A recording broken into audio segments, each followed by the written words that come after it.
हरिओम। स्वागत है आप सभी का आज के इस व्याख्यान में।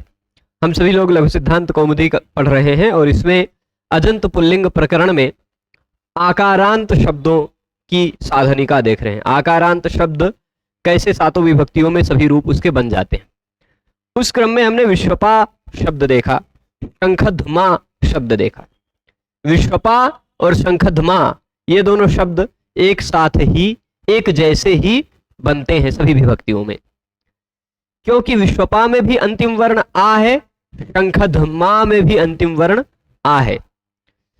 विश्वपा में भी अंतिम में पा धातु है, शंखध्मा में भी अंतिम में धमा धातु है। ठीक है, तो दोनों शब्दों में यह नियम जो आतो धातो लिखा हुआ है, यह नियम दोनों शब्दों में लगेगा और उन दोनों शब्दों के बाद लगे हुए प्रत्यय का पहला वर्ण यदि स्वर वर्ण हुआ, यानी जैसे औ प्रत्यय लगा, जस लगा, अम नहीं औ जस अम औट तक छोड़कर औट के बाद वाला, शस लगा, टा लगा, गे लगा, ngसी लगा, ngस लगा, ओस, आम, गी, ओस, ये सभी प्रत्यय लगे जिनका पहला वर्ण स्वर वर्ण है लोप करने के बाद। ऐसा मत सोचिएगा कि टा में तो स्वर वर्ण नहीं है। टा में पहला वर्ण स्वर वर्ण ही है क्योंकि लोप करने के बाद आ बचता है। ठीक, गे में भी पहला वर्ण स्वर वर्ण है क्योंकि लोप करने के बाद ए बचता है। ठीक है, तो पहला वर्ण स्वर वर्ण वाला प्रत्यय लगेगा तो आतो धातो नियम लग करके उसके आ का लोप हो जाएगा, तो विश्वपा विश्वप बन जाएगा और शंखध्मा शंखध्म बन जाएगा। उसमें खाली प्रत्यय जोड़ते जाइएगा, बाकी शब्द रूप बनते जाएंगे। और यदि व्यंजन वर्ण है उसके बाद तो खाली शब्द लिखिए, प्रत्यय लिखिए, बन गया विश्वपा भ्याम, शंखध्मा भ्याम, बस कुछ नहीं करना है।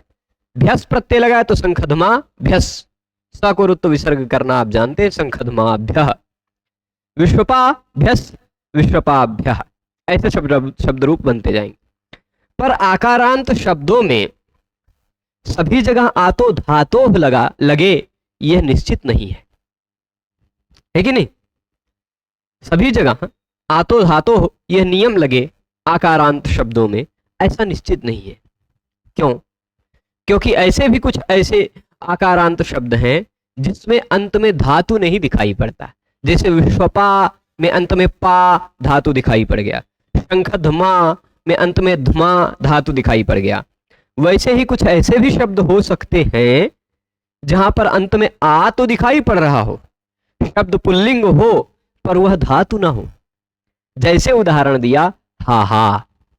कौन सा उदाहरण दिया? हा हा एक शब्द है। कौन सा शब्द है? मैं यहां लिखूंगा, ये एक शब्द है। अब ऐसा मत सोचेंगे कि ये कौन है, यह एक गंधर्व का नाम है। ठीक, देवलोक के एक गंधर्व का नाम है, उनका ऐसे नमोए होता था, हा हा हु हु। एक था हा हा, एक था हु हु। ये सब नाम है, क्या करें, नाम वैसे रख दिया गया उनके। तो अब ये अव्युत्पन्न प्रातिपदिक के आधार पर लीजिएगा, क्योंकि इस हा हा का कोई ना कोई अर्थ है कि नहीं? एक गंधर्व का नाम है तो हा हा शब्द, अगर हा हा शब्द कहा जाएगा तो उस गंधर्व की याद आएगी। वह गंधर्व इस हा हा शब्द का अर्थ है कि नहीं? तो यह अर्थ वाला है, धातु भी नहीं है, प्रत्यय भी नहीं है। हा हा कोई प्रत्यय होता है क्या? नहीं। हा हा कोई धातु होती है क्या? नहीं। प्रत्ययांत भी नहीं है, इसलिए इसको हम अर्थवद धातुर प्रत्यय प्रातिपदिकम के आधार पर इसको हम प्रातिपदिक कह सकते हैं।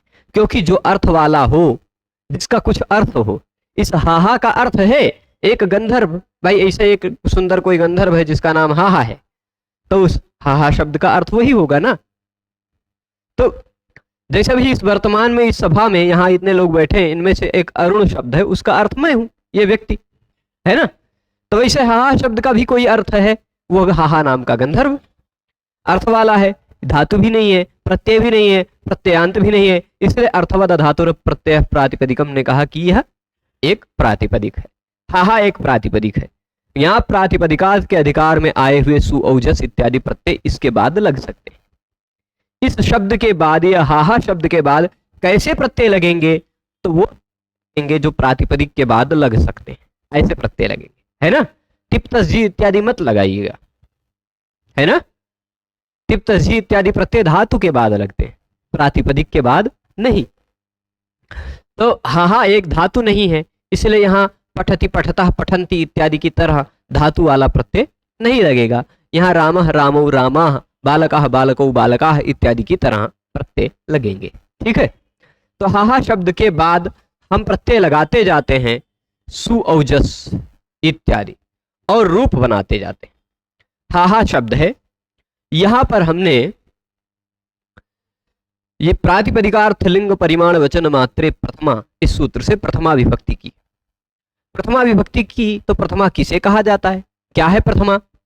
तो सौजस मौक्ष सूत्र ने बताया कि सु औजस इसको प्रथमा कहा जाता है। सु औजस क्या है?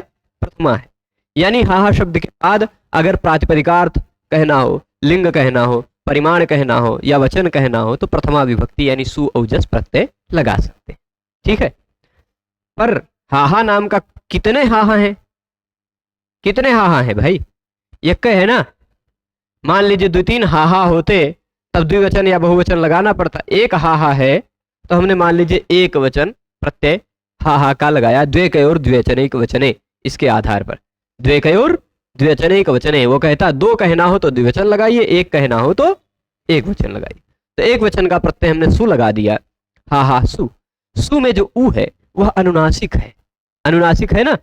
तो उपदेशे जनुनासिक इत, इस सूत्र से उस उ की इत संज्ञा हो जाएगी, होगी, और तस्य लोपा से लोप हो जाएगा। बचेगा क्या? स बचेगा ना, हाहा स। अब यह बन गया हाहास। क्या बन गया? हाहास बना ना। यह एक शब्द बन गया। क्यों? सुप तिङंतम पदम ने कहा कि जिसके भी अंत में सुप हो या तिंग हो वह पद है। जिसके भी अंत में सुप हो या तिंग हो वह पद है। तो इसके अंत में यह सुप है कि नहीं? हाहास के अंत में, तो यह एक पद है। पद है। अब कोई भी पद हो, यदि उसका अंतिम वर्ण स दिखाई पड़ता हो, किसी भी पद का अंतिम वर्ण स दिखाई पड़ता हो तो उसके स्थान पर स स जुषो रुह, इस सूत्र से रुह हो जाता है। तो हाहास में जो स है इसके स्थान पर हमने क्या कर दिया? स स जुषो रुह कह के कारण हमने रू कर दिया, हाहा रू। अब जैसे सु में स बचा था वैसे रू में भी र बचेगा। उपदेशे जनुनासिक इत से उ की इत संज्ञा होकर तस्य लोपा से लोप हो जाएगा। बन क्या गया? हाहार, हाहार। अब व्याकरण शास्त्र में एक और नियम है। वह नियम कहता है यदि, ध्यान दीजिएगा, यदि किसी रेफ के बाद, रेफ मतलब र, यदि किसी र के बाद कोई भी वर्ण ना हो, रेफ के बाद कोई भी वर्ण ना हो, वर्णों का अभाव हो यानी अवसान हो, तो उस र के जगह पे विसर्ग हो जाता है। या तो र के बाद खर प्रत्याहार का कोई वर्ण हो तो भी र के स्थान पर विसर्ग हो जाता है।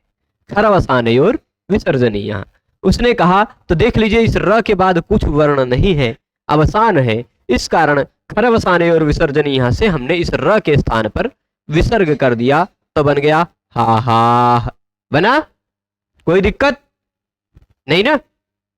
हाहा तक बनाने में कोई दिक्कत नहीं ना? इसके बाद इसी तरह राम से रामा बना था, इसी तरह सर्व से सर्व बना था, है ना। प्रथम से प्रथम, चरम से चरम इत्यादि बहुत सारे शब्द हम इसी तरह बना चुके हैं ना। स को रू करके रू का र बचा कर र के स्थान पे खरवसाने और विसर्जनी यहां से विसर्ग करके। अब एक वचन में तो बन गया, पर मान लीजिए हाहा गंधर्व था कि नहीं, और देव गंधर्व इत्यादियों में ऐसी शक्ति होती कि 2-2 3-3 रूप बना लें, प्रकट कर लें, तो उसने अपना दूसरा रूप भी प्रकट कर लिया, तब हाहा कितने हो गए? 2 हो गए ना। एक ये हाहा, एक ये हाहा, 2 हाहा, 2 हाहा प्रकट हो गए, तो द्विवचन, द्विवचन होगा ना। द्वे और द्विवचन एक वचने, द्विवचन वाला प्रत्यय लगाएंगे प्रथमा। द्विवचन का प्रत्यय कौन सा है? औ, हाहा औ। ऐसे ही द्वितीय द्विवचन का आउट लगेगा तो भी ऐसा ही रहेगा, है ना। आउट लगेगा ट की हलंतम से संज्ञा होकर तस्य लोपा से लोप हो जाएगा। ऐसे ही संबोधन का भी औ लगेगा तो भी ऐसा ही रहेगा। 3-3 शब्द रूप एक साथ बना रहे हैं, ऐसा समझते चलिए। प्रथमा का औ लगाइए चाहे संबोधन का भी औ लगाइए, चाहे प्रथम द्वितीय का औट लगाइए, तीनों जगह ऐसी ही स्थिति आएगी। आएगी ना। यहां पर आपको एक सूत्र याद आएगा, प्रथमयोः पूर्व सवर्ण। मैं फिर से एक बार पूरा बोलता जा रहा हूं क्योंकि बहुत दिन हो गया उन सभी सूत्रों का अर्थ बार बार नहीं बताया है। एक बार बहुत विस्तार से राम शब्द के रूप को बताते हुए बता चुका हूं, पर हो सकता है कि कोई सीधे आहा देखने आ गया हो, राम को न देखा हो, तो उसको दिक्कत हो सकती है। इसलिए प्रथमयोः पूर्व सवर्ण है। प्रथमयोः पूर्व सवर्ण कहता है कि यदि प्रत्येक, ध्यान दीजिएगा, शब्द का अंतिम वर्ण क्या हो, अक। शब्द का अंतिम वर्ण क्या हो, अक। उसके तुरंत बाद प्रत्यय हो, प्रत्यय कैसा हो, प्रथमा या द्वितीया का अच, है ना। शब्द का अंतिम वर्ण अक हो, अक मतलब अ इ उ ऋ लृ, है ना। और उसके बाद आने वाले प्रत्यय का पहला वर्ण हो अच, पर वह प्रत्यय प्रथमा या द्वितीया का हो। मतलब कितने प्रत्यय इसके लिए क्वालिफाई होंगे, औ, जस, जस में भी पहला वर्ण अच मिलता है, अम, उसमें भी पहला वर्ण अच मिलता है, हालांकि अम में अमी पूर्वा विशेष नियम लग जाएगा, है ना। औट भी पहला वर्ण अच है, शस अस बचता, उसका भी पहला वर्ण अच है। तो इतने प्रत्ययों के बारे में बात चल रही है, औ जस अम औट शस, है ना। अम इसमें से छूट जाएगा, अमी पूर्वा नियम, वहां विशेष नियम लगेगा।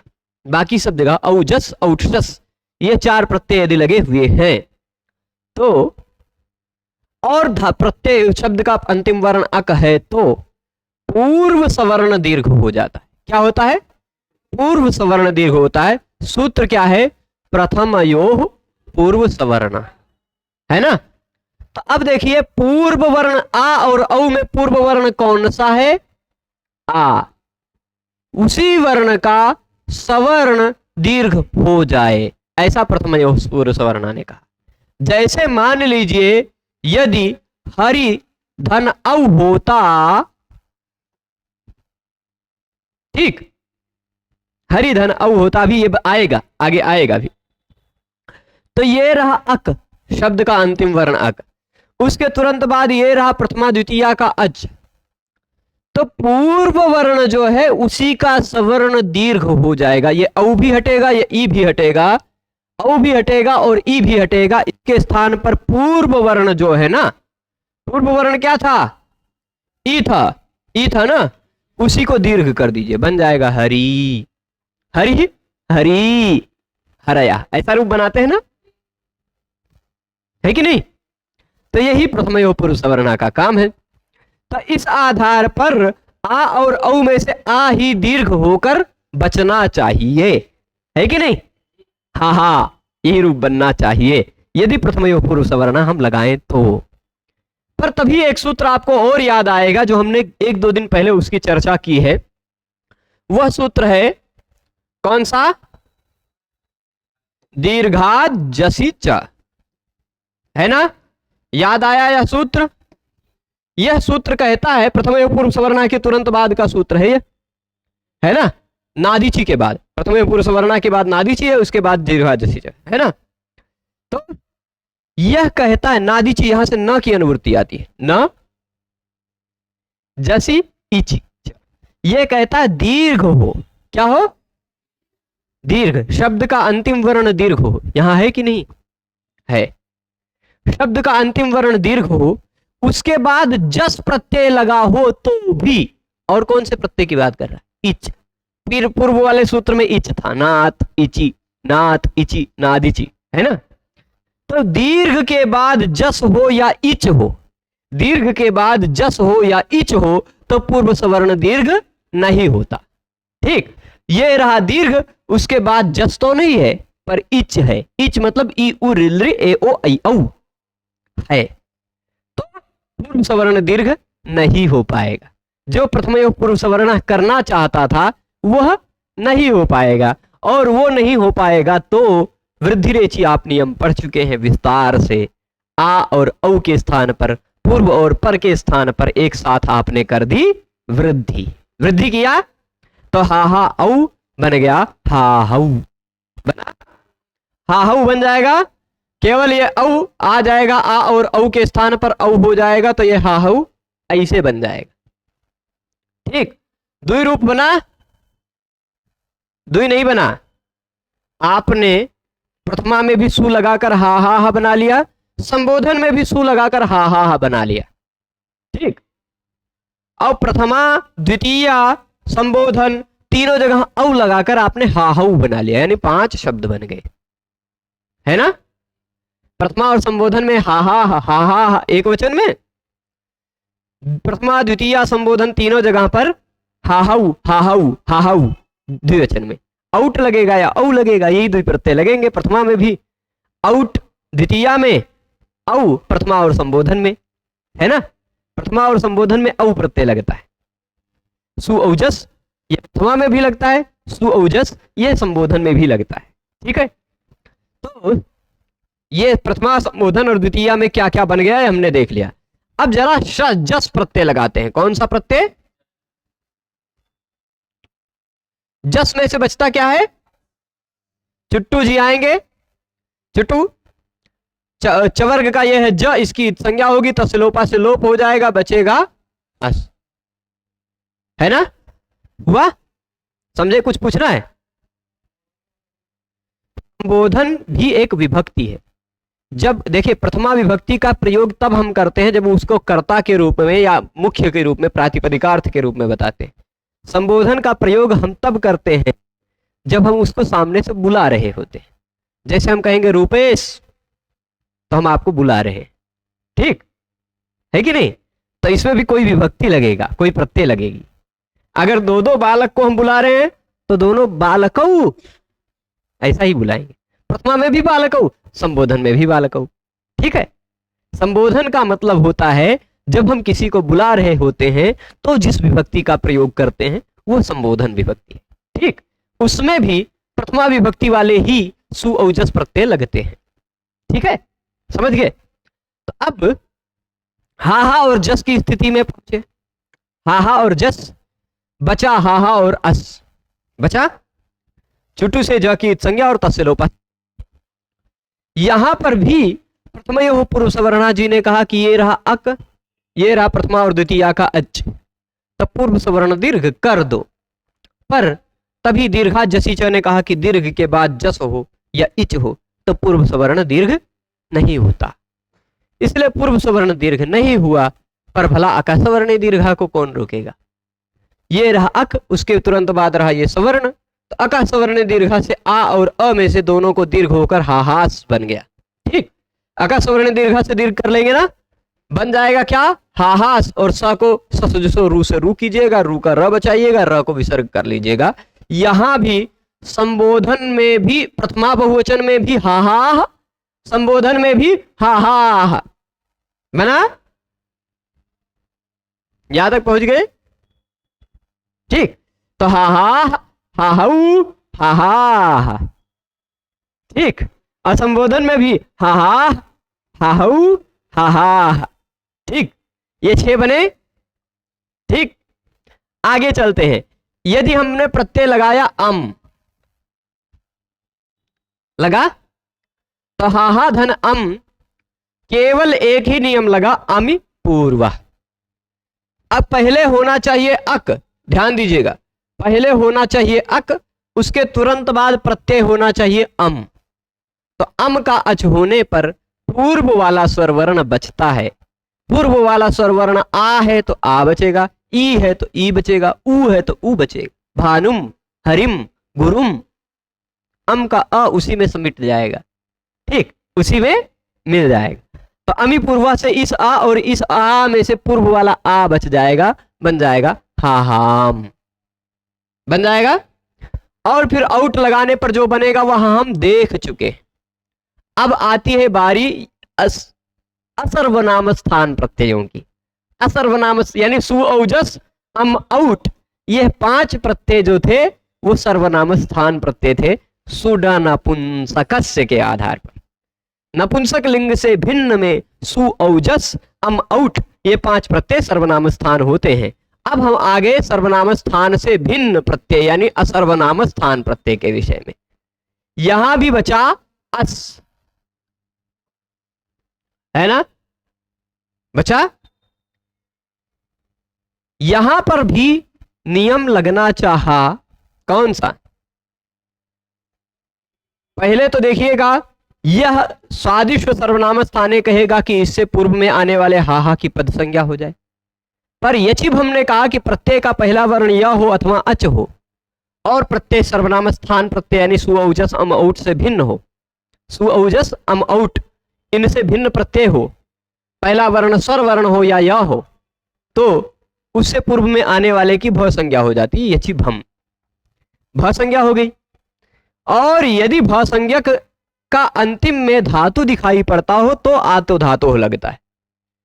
यह भ संज्ञक है पर इसके अंत में धातु नहीं है ना।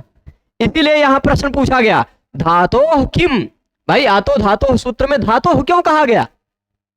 चलिए भाई धातोः हटा देते हैं, तो आकारांत धातु ना होने पर भी आ का लोप होने लग जाता है ना। धातु से भिन्न जगहों पर भी आ का लोप होने लग जाता, यहां पर भी लोप होने लग जाता। इसीलिए सूत्र में धातोः कहा गया है। धातोः कहने से क्या फायदा मिला कि यहां पर आकारांत तो है, भ संज्ञक तो है, अंग भी है, पर इसके अंत में आकारांत धातु नहीं है, इसलिए आतो धातु से आ का लोप नहीं हो पाएगा। आ का लोप नहीं हो पाएगा तो ये रहा आ अक, ये रहा प्रथमा द्वितीया का अच। प्रथमा एवं पूर्व सवर्ण दीर्घ करेगा, ना तो इसको नादिची रोक पाएगा, ना तो इसको दीर्घाजसी से रोक पाएगा, क्योंकि दीर्घ के बाद इच हो या जस हो तो ही पूर्व सवर्ण दीर्घ रुकता है।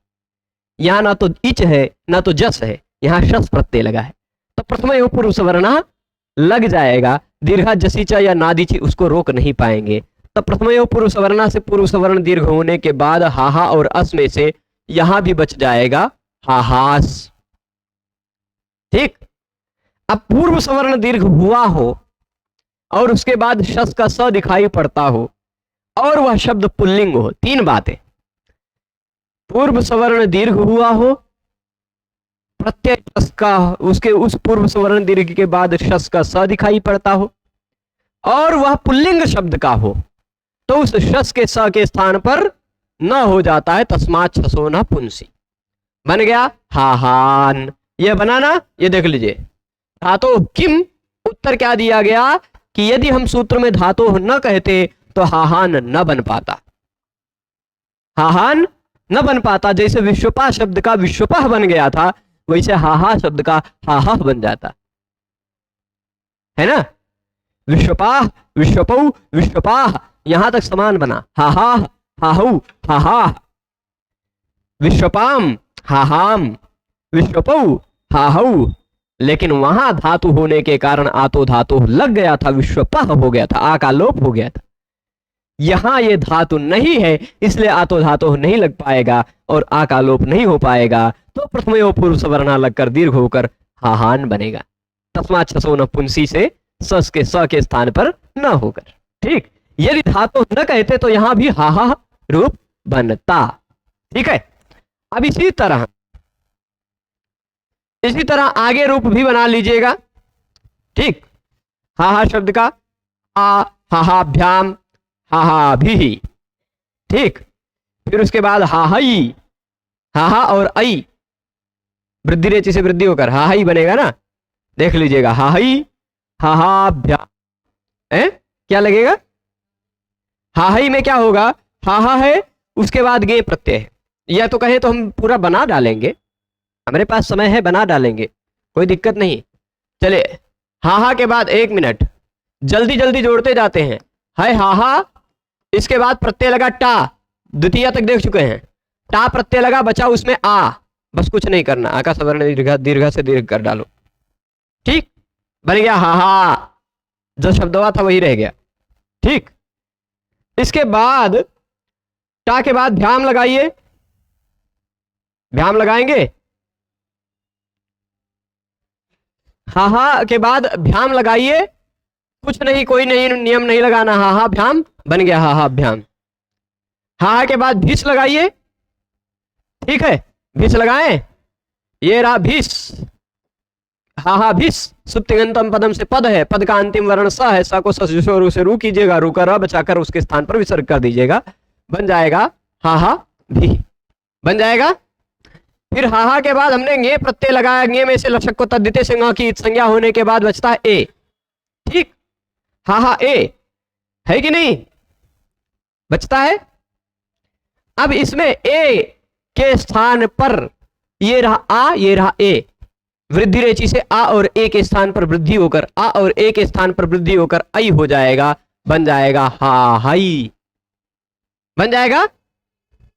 यहां आ तो नहीं लगेगा, वहां तो विश्वपे बना था, विश्वपे है ना, क्योंकि आ का लोप हो गया था, वृद्धि नहीं हो पाई थी। यहां आ का लोप नहीं होगा, आ तो धातु है, ठीक है, हा ही हो गया। भ्याम लगाएंगे तो हाहा भ्याम, भ्यस लगाएंगे तो हाहा भ्यस, हाहा भ्य, ठीक। फिर उसके बाद अब आप ngसी या ngस लगाएं, क्या लगाएं, ngसी या ngस, दोनों जगह बचता क्या है, दोनों जगह असही बचता है ना, जरा ध्यान से देखिएगा।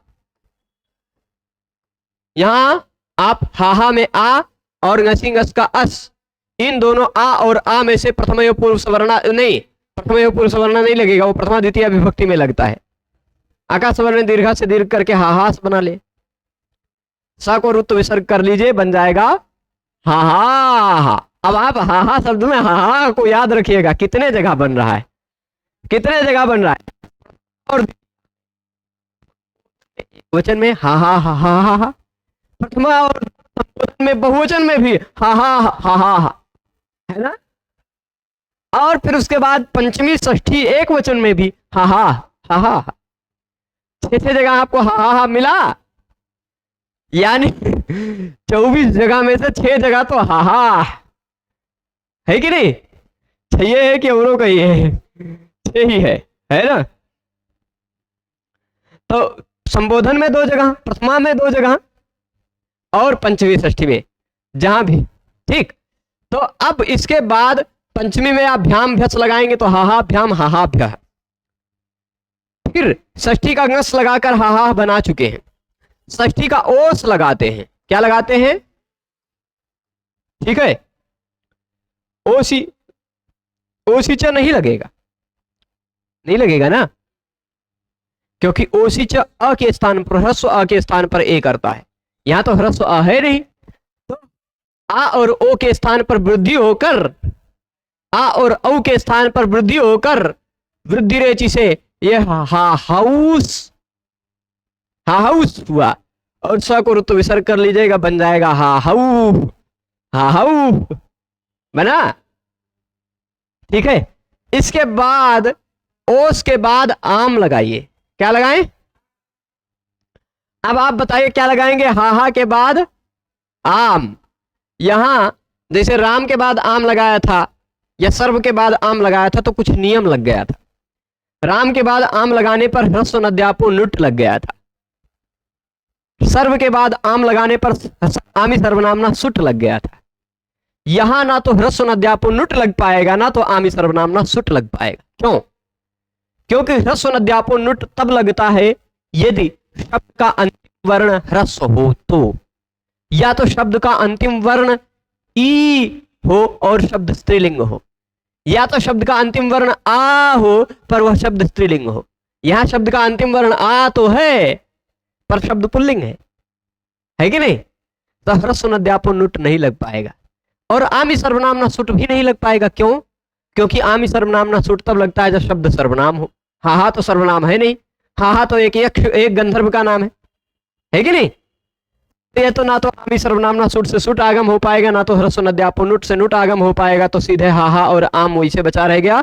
अगर स्वर्ण ने दीर्घा से दीर्घ किया, हाहाम बन गया, सीधे है, सभी लोग बना लिए ना। अब इसके बाद हाँ शब्दवा तो हाहा है, सप्तमी एक वचन का हमने प्रत्यय लगाया गी, गी में से लसक को तद्धिते से ङ की संज्ञा के बचा लिया ई, हाहा ई, ये रहा आ, ये रहा ई, आद गुणा से आ और ई के स्थान पर गुण कर दिया, बन गया आ और ई हटके बन गया ए। हाहे, हाहे, हाहे मतलब हाहा नाम के गंधर्व में, ठीक। हाहे बुद्धिरति है, हाहे गान बुद्धिरस्ति, हाहा के पास गान बुद्धि है ना, हाहा में। चलिए अब इसके बाद द्वि हाहा होते तो ओस प्रत्यय लगाकर हाहू बना लेंगे आप। ओस जैसे षष्ठी में बनाया वैसे सप्तमी में भी ओस प्रत्यय लगता है। और ओस के बाद अंतिम प्रत्यय लगा लेते हैं हम सुप। सुप में से प की हलंतम से इत संज्ञा करेंगे तो सिलोपा से लोप कर लेंगे, बन जाएगा हाहा। सभी विभक्तियों में बन गया।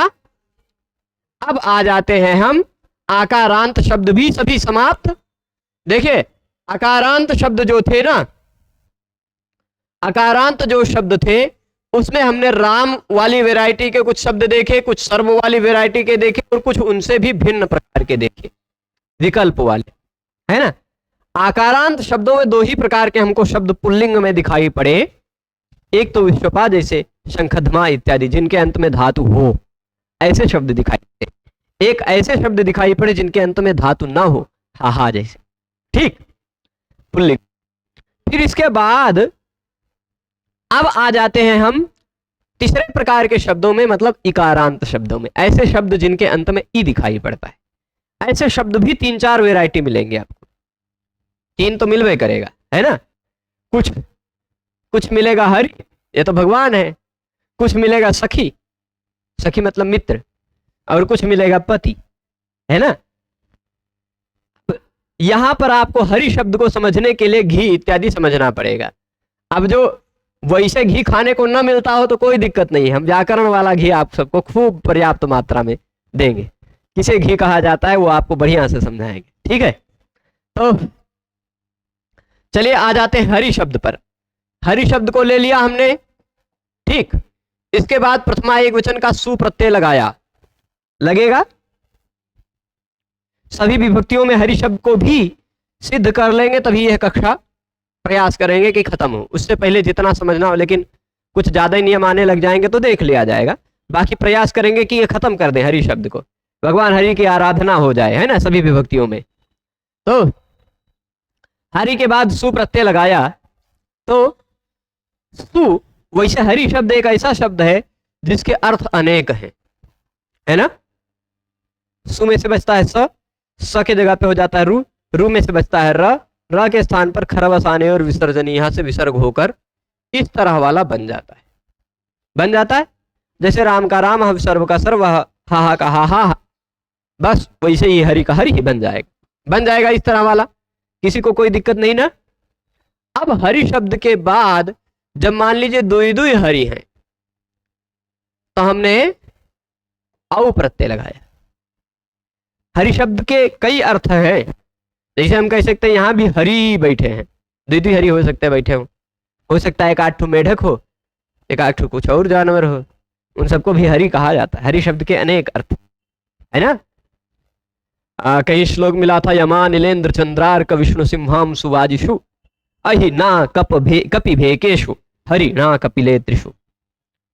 यम, वायु, इंद्र, सूर्य, चंद्र, और फिर उसके बाद विष्णु, शेर, सिंह, ध्वज, कपड़ा, घोड़ा, फिर उसके बाद सर्प, मनुष्य, ये सब भी हरि है ना। फिर उसके बाद बंदर, मेढक, ऐसे कई अर्थों में हरि शब्द का प्रयोग होता है, ठीक। तो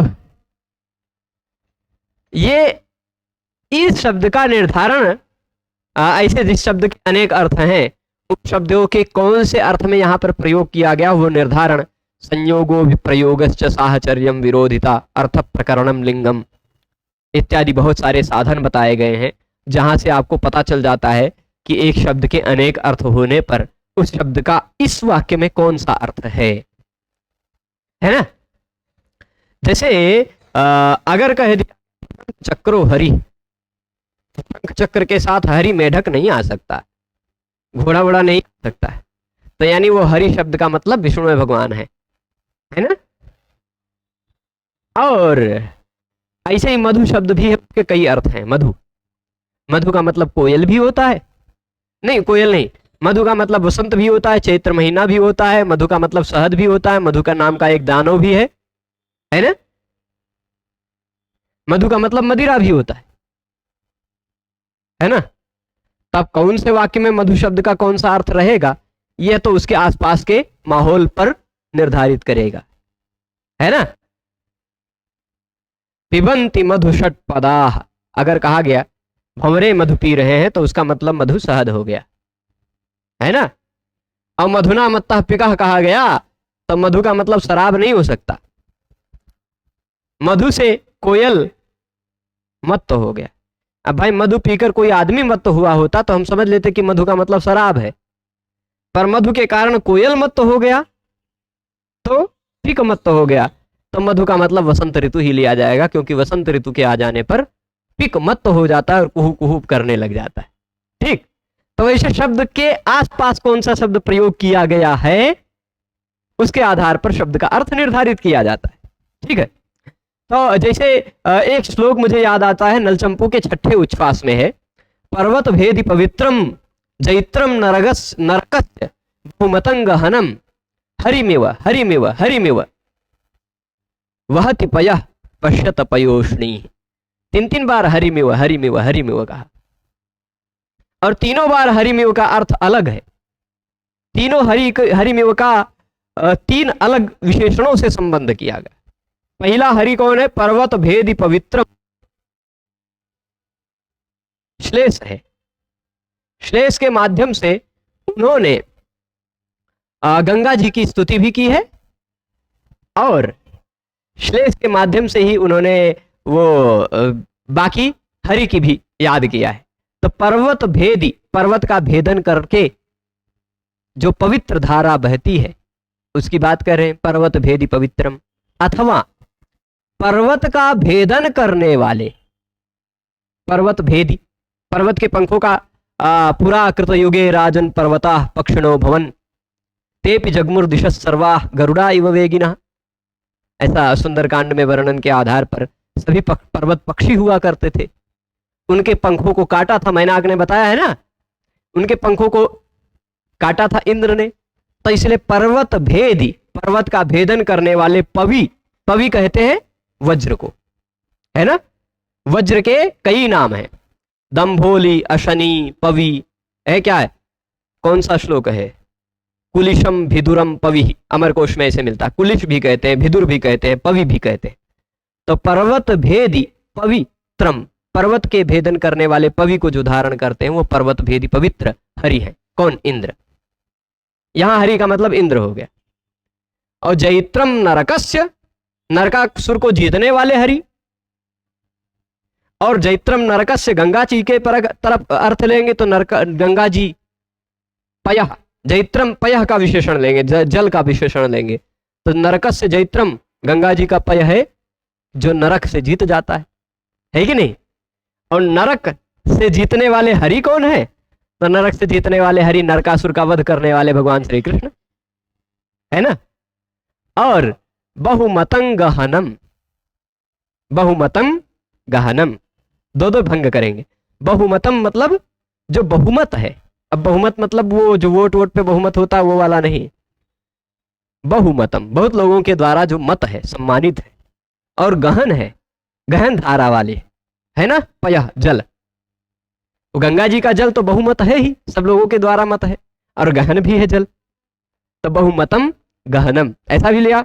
और बहुमतम गहनम हरि कैसे हो गए? तो कहा बहुमतंग हनम, बहु बहुत सारे, मतंग यानी हिरणों का, हनम हनन करने वाले, बहुत सारे हिरणों का हनन करने वाले हरि। तो वो हरि कौन हो जाएगा? शेर। ठीक, ऐसा हरि शब्द के अनेक अर्थ हैं। एक ही श्लोक में मुझे याद आ गया कि उन्होंने प्रयोग किया है एक के हरि, तीन तीन बार हरि शब्द का प्रयोग किया।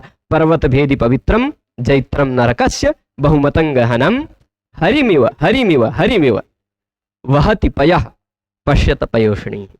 तो यहां हरि का, अगर मान लीजिए कई हरि हों, दुई हरि हो, तो हमको हरि के बाद प्रत्यय लगाना पड़ेगा औ। अब प्रथम पुरुष सवर्ण आप अनेक बार पढ़ चुके हैं, ना, पढ़े हैं, ध्यान है। प्रथम पुरुष सवर्ण कहेगा कि पहले अक हो, उसके तुरंत बाद प्रथमा और द्वितीया का अच हो तो पुरुष सवर्ण दीर्घ हो जाता है। यहां दीर्घा जसीच नहीं रोक पाएगा क्योंकि दीर्घ नहीं है। यहां नादिची नहीं रोक पाएगा क्योंकि अ नहीं है। अ के बाद इच होने पर नादिची रोकता है। ठीक, तो प्रथम पुरुष वर्ण से अ, ई और औ में से पूर्व वर्ण जो ई है उसी को दीर्घ होकर बन जाएगा हरि।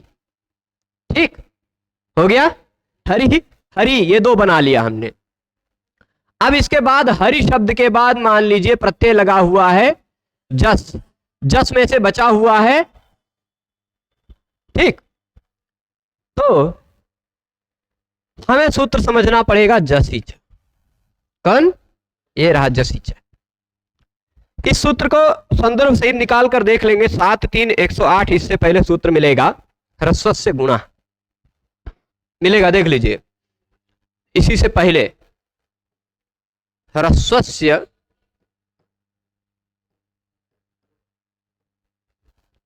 उस ह्रस्व से गुणा में कहीं संबुद्धों की अनुवृत्ति आ रही होगी, है ना। ह्रस्व से गुणा में संबुद्धों की अनुवृत्ति आ रही। ह्रस्व से गुणा कहता है ये आएगा काम, हरि शब्द में ही यह सूत्र काम आएगा जब संबोधन का रूप बनाने लगेंगे तब, है ना। संबोधन का रूप बनाने लगेंगे तो यह सूत्र काम आएगा, अभी आगे आएगा। यह कहता है कि संबोधन का एक वचन का प्रत्यय लगा हुआ हो तो ह्रस्व को गुण हो जाता है। ठीक, और इसने क्या कहा, जस प्रत्यय लगा हुआ हो तो भी, जस प्रत्यय लगा हुआ हो तो भी ह्रस्वांत जो अंग है उसको गुण हो जाता है। अगर गुण हो जाता है तो गुण के लिए ये एक बात ध्यान रखिएगा, कहीं भी कहा जाए गुण होगा, कहीं भी कहा जाए वृद्धि होगी, तो किसके स्थान पर होगी। इसके लिए आपको अष्टाध्यायी का पहले अध्याय का पहले पाद का तीसरा सूत्र पड़ेगा, 1.1.3 इको गुण वृद्धि। कहीं भी गुण शब्द से कहा जाए गुण करो, कहीं भी वृद्धि शब्द कह के कहा जाए वृद्धि करो, तो वह गुण और वृद्धि किसके स्थान पर होगा, इकह, इक के स्थान पर ही होगा। ठीक है। अब विशेष नियम के आधार पर पूर्व और पर दोनों के स्थान पर किया जा रहा हो तो वहां बात अलग है, पर जहां निर्धारित न किया गया हो किसके स्थान पर गुण होगा तो वहां आपको यह बात ध्यान रखना है कि ह्रस्व से गुणा कह रहा है कि ह्रस्व को गुण होगा, तो यानी ह्रस्व इक को गुण होगा, है कि नहीं। इको गुण वृद्धि के आधार पर पता चल, तो ह्रस्व इक अगर शब्द में दिखाई पड़ता हो, उसके बाद संबुद्धि का प्रत्यय यानी संबोधन का एक वचन सुप्रत्यय लगा हुआ हो तो गुण होता है, ऐसा इस सूत्र ने कहा। जसीच ने कहा कि जस प्रत्यय लगा हुआ हो तो भी गुण हो जाता है, ऐसा जसीच ने कहा। तो जसीच ने कहा कि शब्द का अंतिम वर्ण ह्रस्व इक हो, क्या हो, शब्द का अंतिम वर्ण ह्रस्व इक हो तो ऐसे शब्द का ह्रस्वांत अंग कहलाएगा। देखिए प्रत्यय लगा हुआ है, इस कारण प्रत्यय से पहले जो कुछ भी आता है उसको अंग कहा जाता है कि नहीं।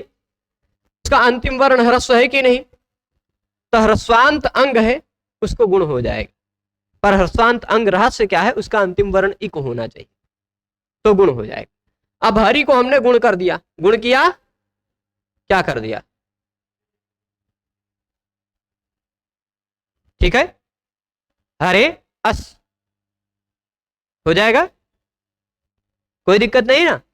इसी तरह भानु होता तो वो भी ह्रस्व था, इक था, उसको भी गुण कर देते, भानो अस।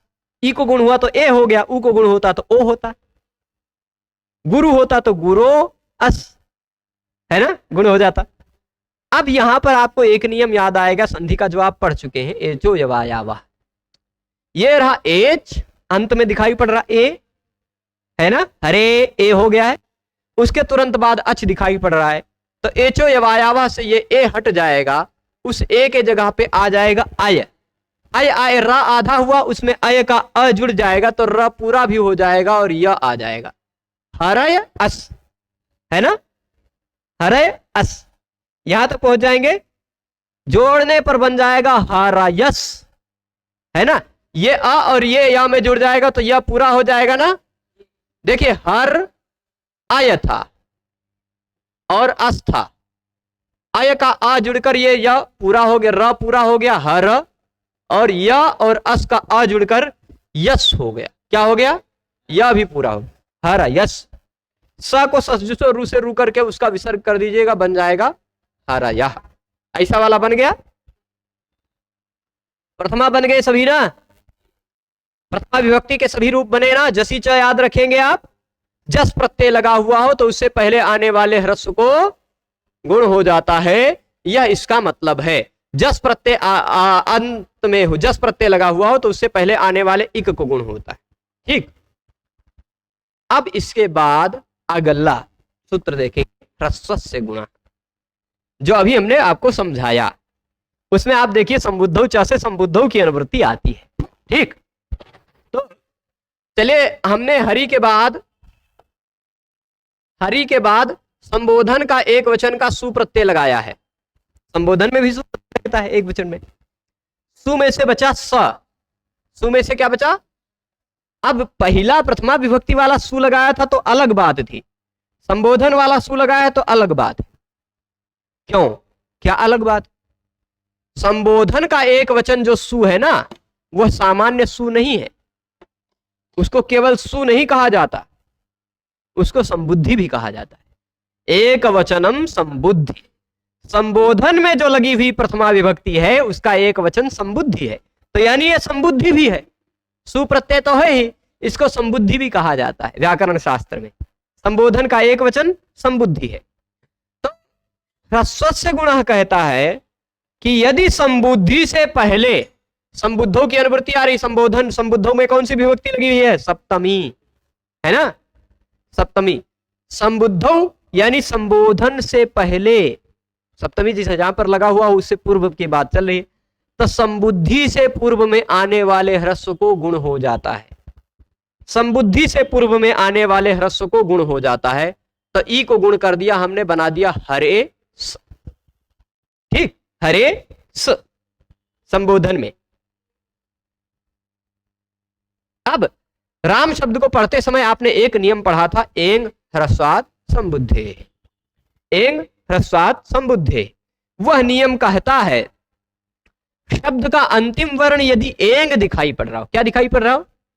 एंग, या शब्द का अंतिम वर्ण ह्रस्व दिखाई पड़ रहा हो, एंग या ह्रस्व, तो उसके बाद आने वाले संबुद्धि का व्यंजन वर्ण लुप्त हो जाता है। ठीक, यहां आपने वो देखा, वो वाले नियम का उल्लंघन हुआ है। कौन सा नियम? सन्निपात लक्षणों विधिर निमित्तम तद्विघातस्य, हुआ है ना उल्लंघन। क्योंकि ई के स्थान पर ए आया संबुद्धि के कारण, और उसी ए ने संबुद्धि को शहीद कर दिया, बेचारी संबुद्धि चल बसी, है ना। तो अनिमित्तम तद्विघातस्य वाली परिभाषा अनित्य है, सब जगह वो नहीं लगती। ठीक, तो हरे बन गया संबुद्धन में श्री कृष्ण गोविंद, कृष्ण। अगर अकारांत शब्द है तो कृष्ण, अकारांत शब्द गोविंद है, गोविंद बनता है, गोविंद संबोधन कर रहे हैं। हरे संबोधन में हरे बनता है, मुरारी होता तो मुरारे। ठीक, ऐसे ही तो हरे संबोधन है, हरि शब्द का संबोधन में एक वचन। द्विवचन में औ प्रत्यय लगाएंगे तो हरि, हे हरि संबोधन ही बनेगा। जस लगाएंगे तो जसी च से गुण होकर हरया ही बनेगा संबोधन में भी। ठीक, तो 6 रूप देख चुके। अम लगाएंगे तो क्या होगा? शब्द क्या है? देखिए, हे हरे के बाद अब हम लगाते हैं अम। कौन सा प्रत्यय लगाते हैं? अम। हरि और अम, ये रहा अक, उसके तुरंत बाद ये रहा अम। अक और अम में से पूर्व वाला बचता है, अम प्रत्यय लगा हुआ हो तो हरिम बन गया। जैसे राम अम रामम, वैसे हरि अम हरिम।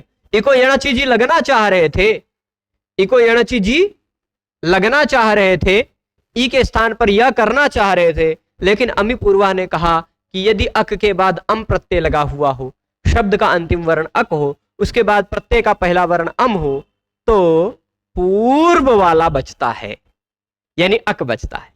तो हरि अम में से हरिम हो गया, ई और अ में से ई केवल बचा।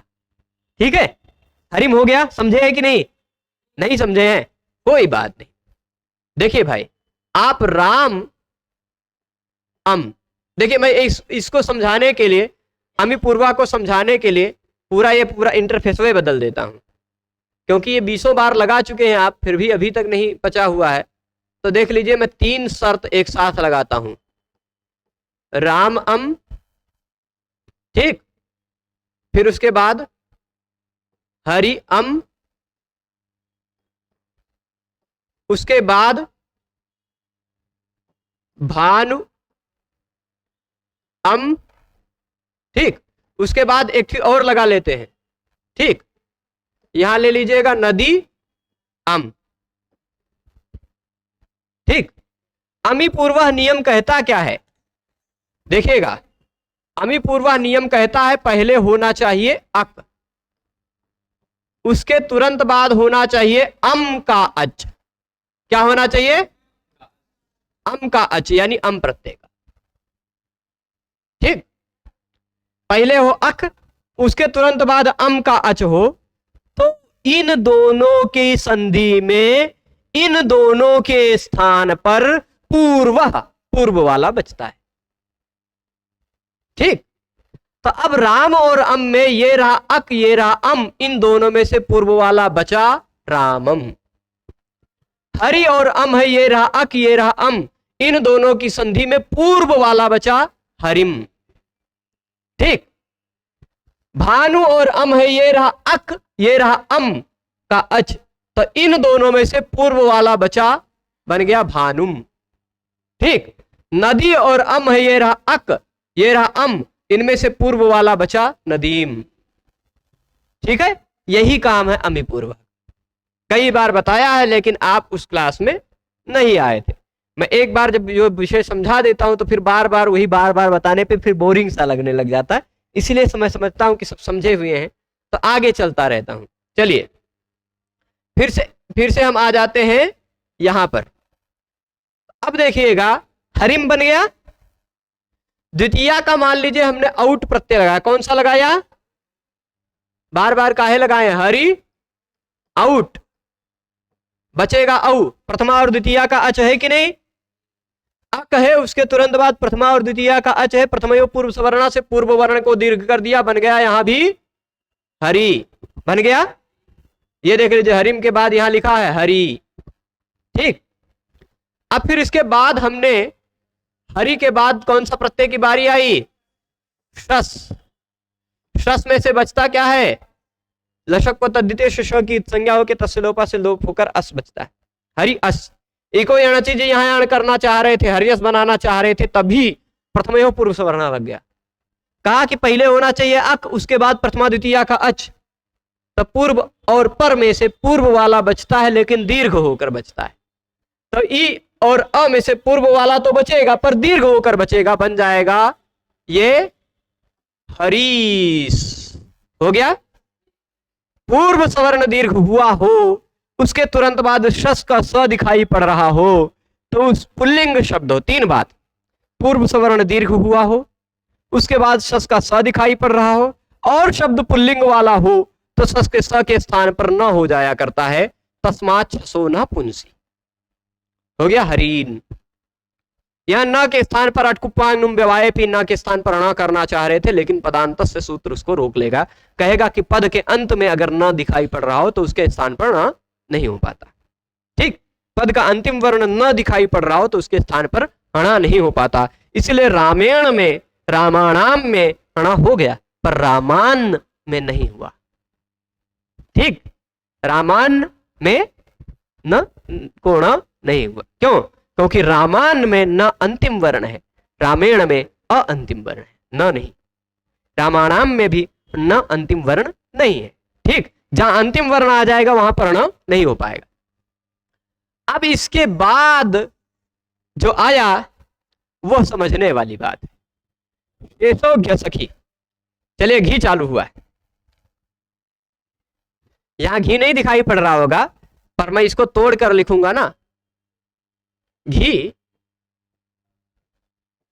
असखी, है ना, घी असखी। ई के जगह पे अ हो गया, ई के जगह पे क्या हो गया? ई को अणाची से ई के जगह पे य हो गया, तो घी में से ई हट गया, घ आधा बचा, ई के जगह पे य आधा आया, उसमें अ जुड़ गया तो घ सखी हो गया। हुआ हुआ ना? तो इसको हम तोड़ करके घी असखी लिख सकते हैं ना, शेषो घी असखी। अब शेष का मतलब क्या होता है? शेष का मतलब क्या होता है? शेषनाग मत लीजिएगा। शेष का मतलब बचा हुआ। बचा हुआ किसे कह सकते हैं? जिसके बारे में कुछ कहा ना गया हो। उक्तात् अन्यः शेषः। उक्त यानी कहे हुए से जो बच गया है उसी को हम कहते हैं व्याकरण की भाषा में शेष। ठीक है। अब शेष यानी क्या शेष बचा, जरा इस प्रसंग को देखिए। तो इससे पहले दूसरे नंबर सूत्र पर, नहीं तीसरे नंबर, युस्त्राख्यो नदी है ना, युस्त्राख्यो नदी। तो ये 7 नंबर सूत्र है। इससे पहले 1 4 3 नंबर सूत्र आप देखेंगे तो मिल जाएगा, युस्त्राख्यो नदी। कौन सा सूत्र मिलेगा ऐसा? यु स्त्र्याख्यो नदी। अब देखिए यू किसे कहा जाता है? यू। अब यू मतलब वो वाला यू नहीं है, यू वो नहीं है। यहां पर क्या है? ई धन ऊ, ई धन ऊ बराबर यू। ठीक, ये इस वाले यू की बात चल रही है। तो स्त्र्याख्यो मतलब स्त्रीलिंग की आख्या कर रहे हो। ऐसे ई ऊ जो किसी स्त्रीलिंग शब्द के अंत में आते हो उनको व्याकरण शास्त्र में नदी कहा जाता है। ठीक, ऐसे ई ऊ, जैसे नदी शब्द में भी ई आ रहा है। गौरी, पार्वती, शची, श्री, ऐसे बहुत सारे शब्द हैं, है ना। तो ऐसे बहुत सारे शब्द हैं जिनको हम व्याकरण शास्त्र की भाषा में नदी कह सकते हैं। ये वो वाली नदी नहीं है कि जिसमें से लोटा में पानी भर के ले आएंगे। व्याकरण शास्त्र के अनुसार गंगा और यमुना नदी नहीं है, क्योंकि उसके अंत में आ और ई और ऊ नहीं आ रहा है। व्याकरण शास्त्र में नदी उसी को कहा जा सकता है जिसके अंत में ई आता हो या ऊ आता हो। ये नदी बहने वाली नदी नहीं है, ये नदी दिमाग में समझने वाली नदी है। ऐसा स्त्रीलिंग शब्द जिसके अंत में ई या ऊ आता हो। ठीक, नदी शब्द की तरह होने के कारण नदी एक प्रतिनिधि के रूप में ले लिया। तो यहां पर गंगा और यमुना को तो नदी व्याकरण शास्त्र में नहीं कहा जाता, लेकिन आप सोच लीजिए घटी को नदी कहा जा सकता है। छोटा सा घड़ा हो, घड़े की पत्नी घटी, घड़ी, उसको नदी कहा जा सकता है व्याकरण का, क्योंकि अंत में ई आ रहा है। स्त्रीलिंग शब्द हो, ई अंत में आता हो, ऊ अंत में आता हो, तो हो गया नदी। ठीक, समझ गए। तो अब आगे चलते हैं।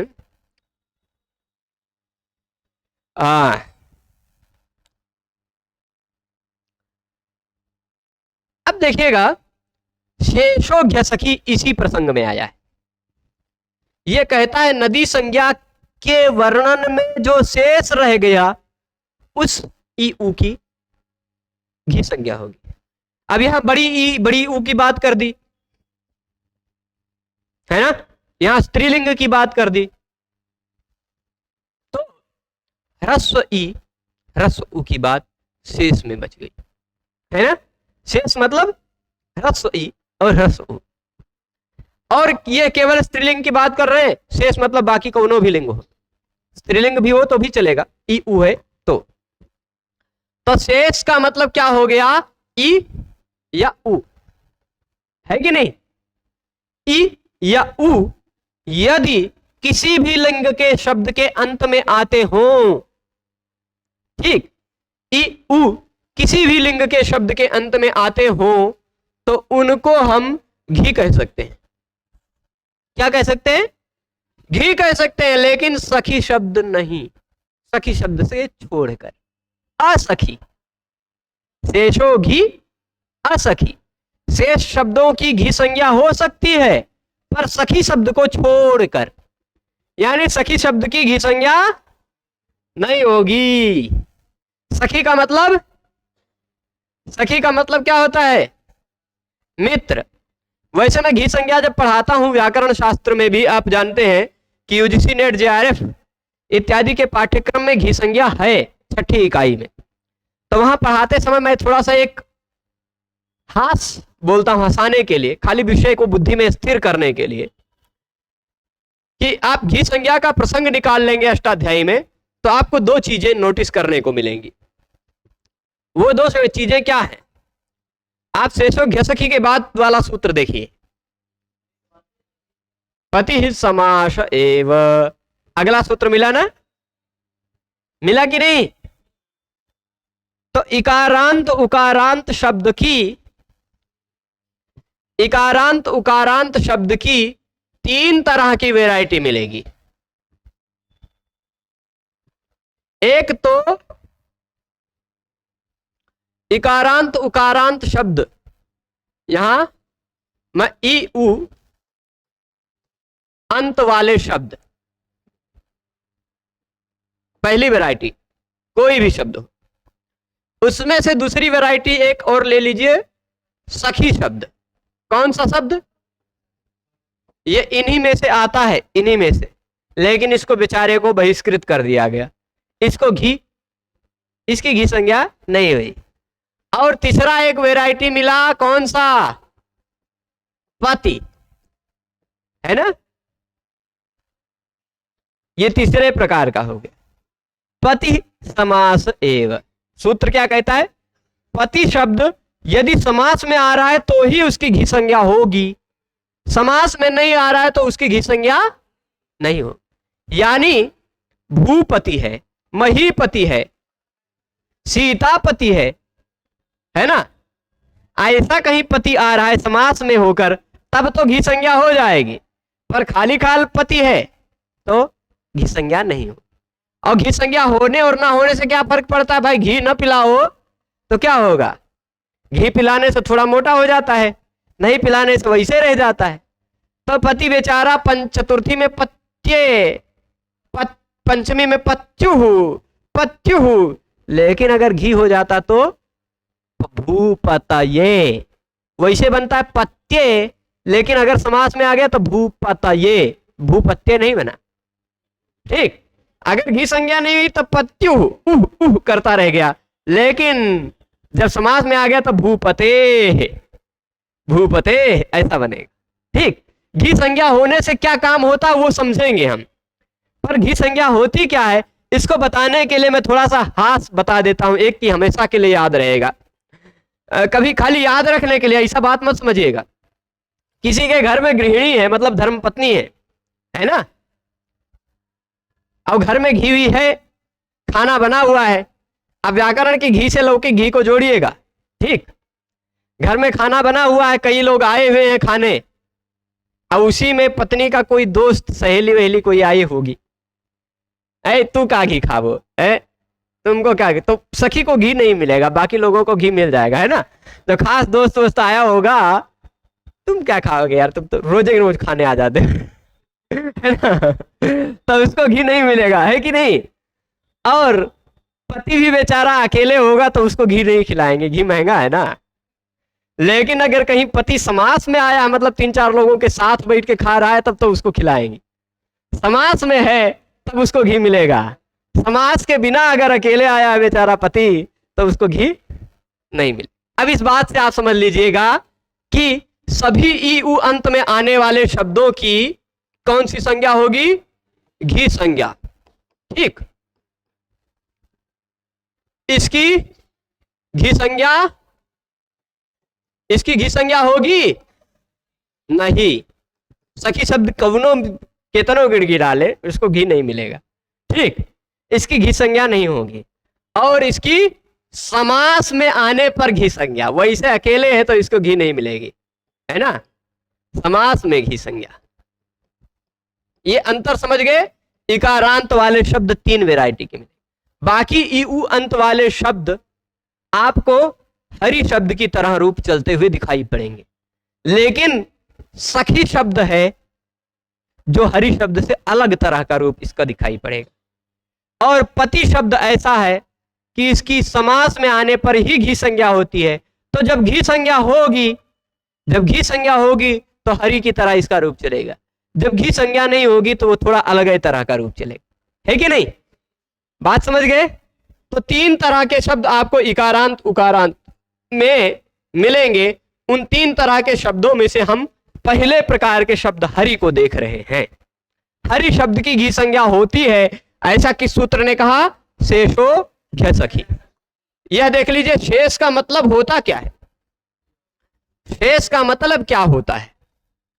तो शेष का मतलब होता है शेष इति स्पष्टार्थम, स्पष्ट कर दिया गया है। अब आप अष्टाध्यायी से देखेंगे तब स्पष्ट होगा, ऐसे नहीं स्पष्ट होगा। स्पष्टार्थम मतलब स्पष्टता के लिए कह दिया गया कि ई उ अंत में आता हो, किसी भी लिंग का शब्द हो, उसकी घी संज्ञा हो जाती है। ठीक, तो इसका मतलब क्या है?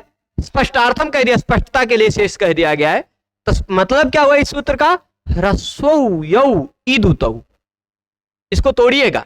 ह्रस्व मतलब ह्रस्व, यौ मतलब जो, यहां पर ऐसा है यौ इत उतौ, ऐसा है यौ इत उतौ। यौ में औ है, एचो यवायावा से यौ के औ के जगह पे आव हो गया, तो याव इत उतौ, यावित यावित उतौ, याविद उतौ। ठीक, तो इसको तोड़ेंगे यौ इत उतौ। ह्रस्व जो इत उत है, यानी ह्रस्व जो ई उ है, तदंत वह अंत में आता हो जिसके, ह्रस्व ई जिसके अंत में आता हो या ह्रस्व उ जिसके अंत में आता हो, ऐसा सखी शब्द से वर्जित प्रत्येक शब्द की घी संज्ञा होती है। सखी शब्द से वर्जित, सखी वर्जम, असखी कहा है ना। हाँ, अब अगले समास, अगले सूत्र में पति समास है वो कह दिया जाएगा, तो वो बात अलग है, पति को समास में ही घी मिलेगा, वो बात दूसरे सूत्र का विषय है। जब हम पति शब्द के रूप देखेंगे तब समझेंगे। ठीक, पति शब्द की घी संज्ञा समास में आने पर ही होगी, वो पति शब्द या भूपति शब्द इत्यादि देखेंगे तब बताएंगे। ठीक, पर सखी वर्जम, सखी शब्द से वर्जित जो शब्द है, इकारांत उकारांत शब्द जो है, उसकी घी संज्ञा होती है, उसको घी कहा जाता है व्याकरण शास्त्र में। अगर कहा जाए कि घी को ये काम करो, तो घी को ये काम करना है, मतलब किसको करना है? इकारांत उकारांत शब्द को करना है। ठीक है कि नहीं? तो अब देखिए, अब हम हरि शब्द के बाद, हरि शब्द के बाद हमने तृतीया का एक वचन का टा प्रत्यय लगाया है। टा में से बचा क्या है? आ। ये हरि घी है कि नहीं है? घी है ना। शेषो घे सखी ने कहा कि ई उ अंत में आता हो, उसको घी कहा जाता है। ठीक है ना, तो हरि है घी। ये क्या बोल रहा है? आंगो नास्त्रियाम सूत्र, ध्यान दीजिएगा।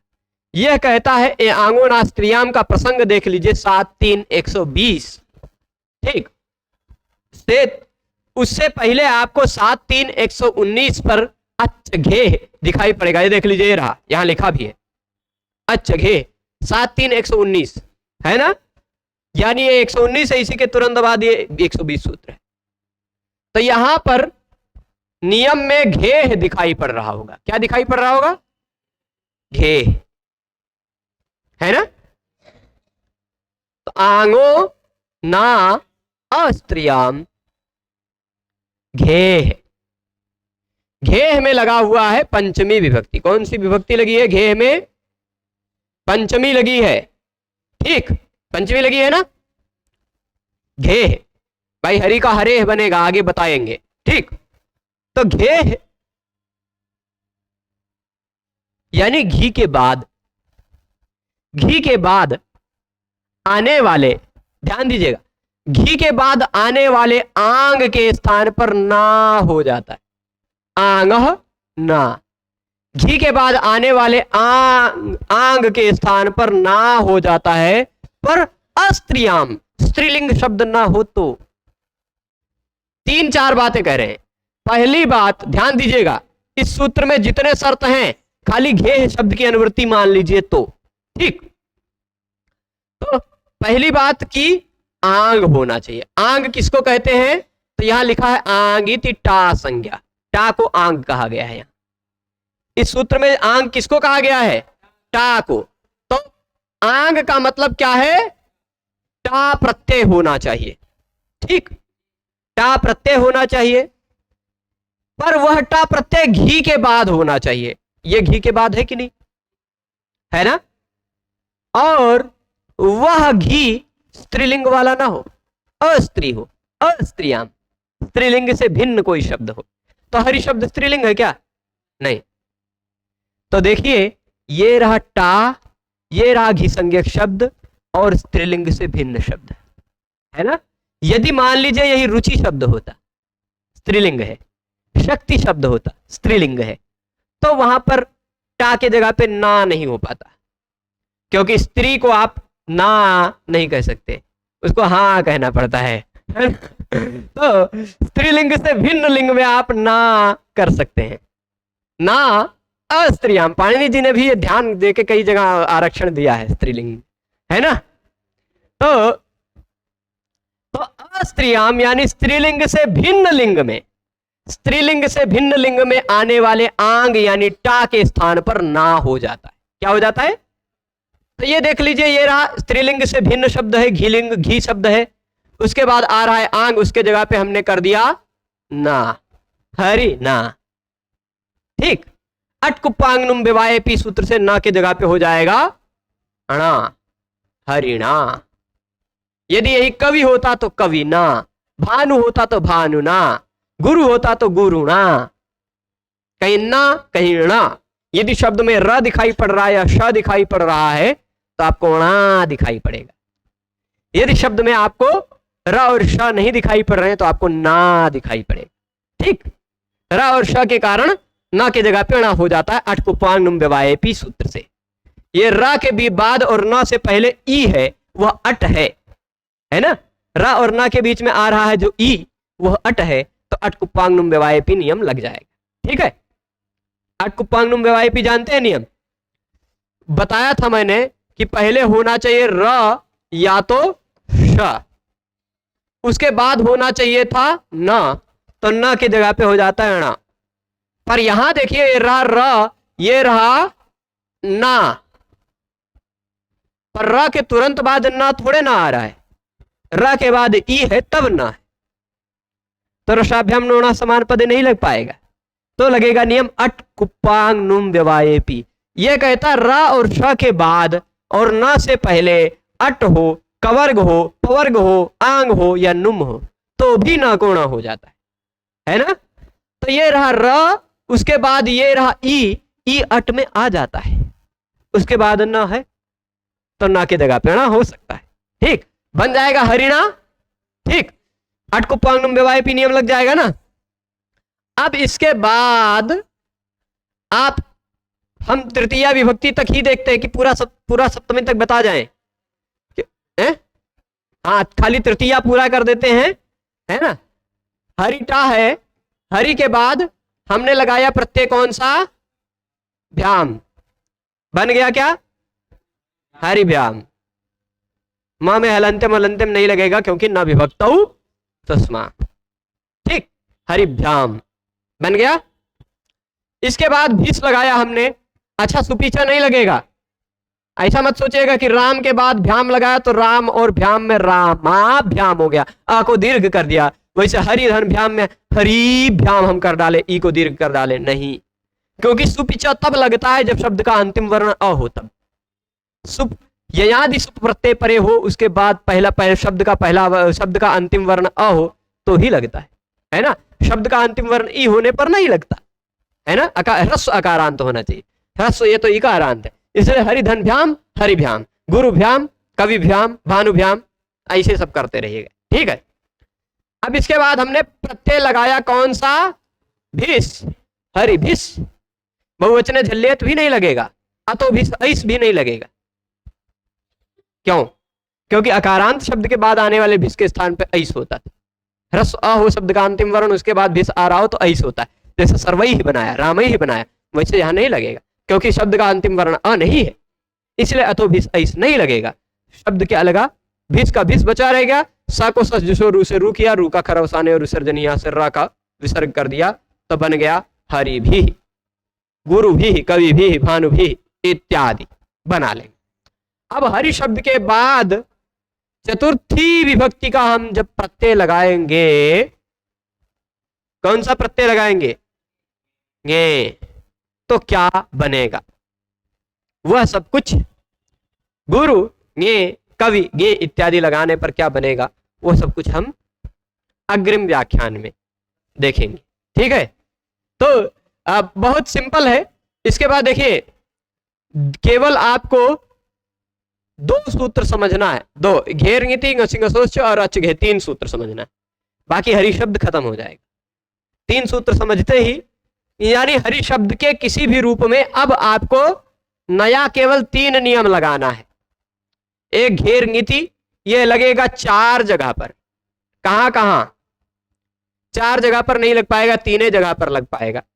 कहां पर, गे, ङसी, ङस, ये 3 प्रत्यय लगेगा तभी लग पाएगा घेर ङिति। ठीक, और ङसी ङसोश्च, यह केवल ङसी और ङस प्रत्यय लगेगा तभी लग पाएगा। और अच्छ घे, जब ङी प्रत्यय लगेगा तब लगेगा, यानी ङे, ङसी, ङस, ङी, ये 4 ङ वाले जो प्रत्यय है ना, वही खाली अलग लगेगा, बाकी सभी प्रत्ययों में आपको पहले के पढ़े हुए नियम ही लगाने हैं। ठीक, पहले के ही नियम लगाने, बनते जाएगा। ठीक है, चलेगा, जो बनेगा उसको आगे देखेंगे। अभी सभी लोग इसमें जुड़े रहे, उसके लिए सभी को बहुत बहुत धन्यवाद। नमो नमः।